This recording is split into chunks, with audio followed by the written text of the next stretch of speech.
Hello दोस्तों। तो आज हम बात करेंगे साउथ के जाने माने सुपरस्टार पवन कल्याण के बारे में, जो कि अपने करियर में उन्होंने अच्छी अच्छी फिल्में की है और वो चिरंजीवी के भाई हैं। उनका जन्म 1971 में हुआ था और वो 52 ईयर्स के हो गए हैं अभी। और उन्होंने एक पार्टी बनाई थी 2014 में, जनसेना पार्टी, जिसके वो अध्यक्ष थे।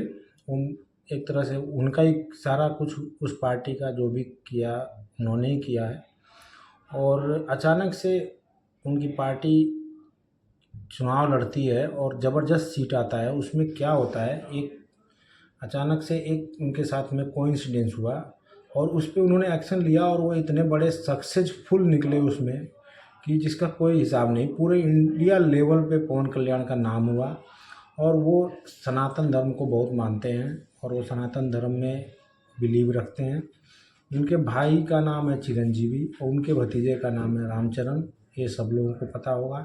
उनके साथ कोइंसिडेंस ये हुआ कि चंद्रबाबू नायडू वहाँ के पहले, उनका भी पार्टी है, चंद्रबाबू नायडू का पार्टी है जो वहाँ पे चुनाव लड़ता है।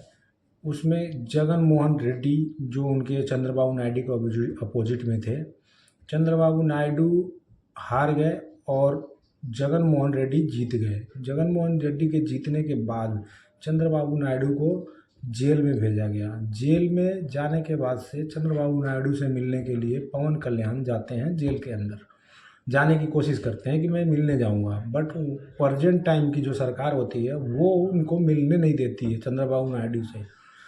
चंद्रबाबू नायडू से न मिलने के चलते वो उसी टाइम वहीं पे अपने कार्यकर्ताओं को इकट्ठा करते हैं और वहाँ पे एक अनाउंसमेंट करते हैं। वो अनाउंसमेंट क्या करते हैं कि इस दिन के बाद से अब मैं चंद्रबाबू नायडू के साथ में होकर चुनाव लड़ूंगा और जो भी फैसला आएगा वो चंद्रबाबू नायडू के साथ में हम लोग आपस में मिलकर चुनाव लड़ेंगे और शेयर करेंगे।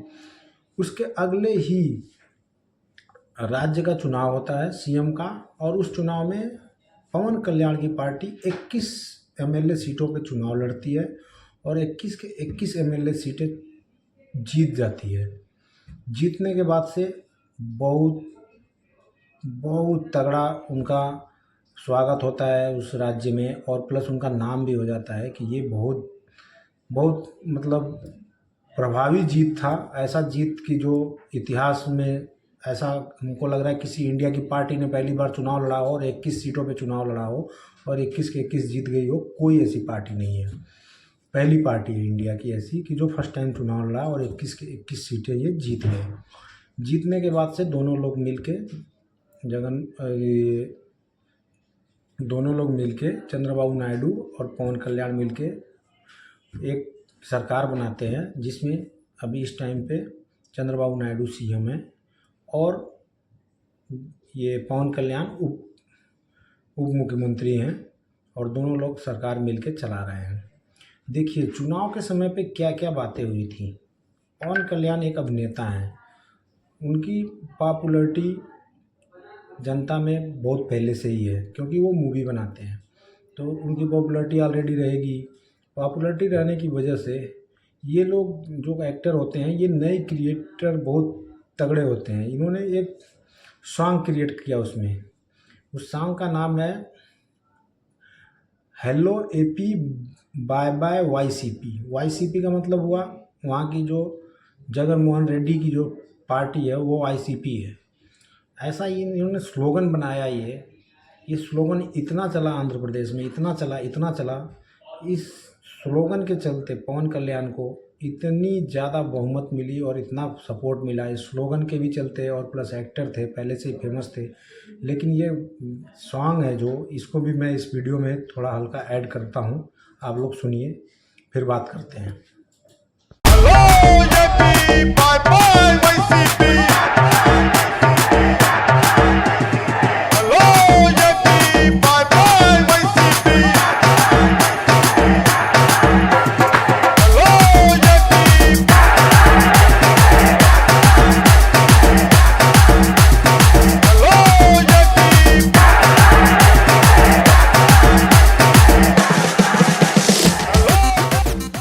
आप लोगों ने सुना ये गाना, तो ये भी गाना बहुत चला उस टाइम पे और बहुत ज़्यादा लोगों के अंदर पॉपुलैरिटी मिली इस चीज़ की। बाकी 11वें उप मुख्यमंत्री हैं ये आंध्र प्रदेश के।